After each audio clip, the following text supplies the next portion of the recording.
my long hair, used melted wax to stick it to a piece of cloth and made a wig to wear on my head. Everything went as I planned. The old man's foolish son coveted my beauty and secretly kidnapped me. I took the opportunity to trick him with the wig and escaped immediately.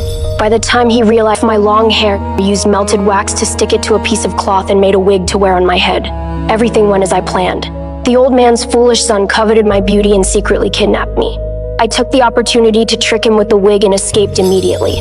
By the time he realized he'd been fooled, I had smeared my face with oil and vanished into the night. He looked around, drawing the attention of others, to avoid getting caught for losing his father's wife.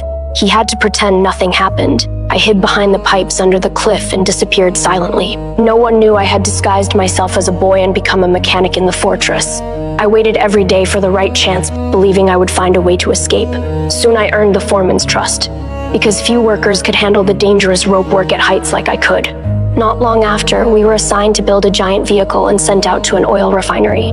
I knew this was the opportunity I had been waiting for, so I secretly hid some food and a motorcycle under the big vehicle. The next day, I followed the convoy out of the city, planning to escape along the way. But halfway there, we were ambushed by a gang of bandits.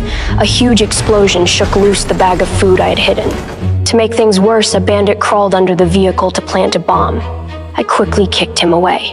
At the same time, a crew member used the metal arm to block the attackers and save the vehicle. I had hoped to wait for both sides to destroy each other, but the battle was brutal. The bandits even blew off the radiator cap. If this kept up, the vehicle would be destroyed and everyone would die. So I quickly climbed onto the engine and shut it down, but my hat was blown off, and my long hair was exposed to everyone's eyes. Jack, the team leader, immediately realized I was a girl, but with the enemy still upon us, he didn't call me out. To survive, I used my knowledge of this war rig, skillfully working the mechanisms on the vehicle to take down the remaining enemies. When it was over, only Jack and I were left alive. I went back inside the vehicle, pointed my gun at Jack, and tried to hijack it. But the veteran Jack just slammed the brakes, took the chance to push me out and drove off without hesitation. In this endless desert, I would surely die without transport or supplies. But I didn't expect Jack to come back. Turns out that he had seen my ability and wanted me to survive this wasteland with him. After weighing the pros and cons, I finally agreed.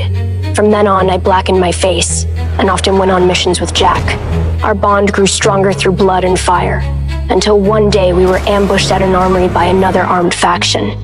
I reacted quickly, rescuing Jack on a motorcycle and escaping in a small car.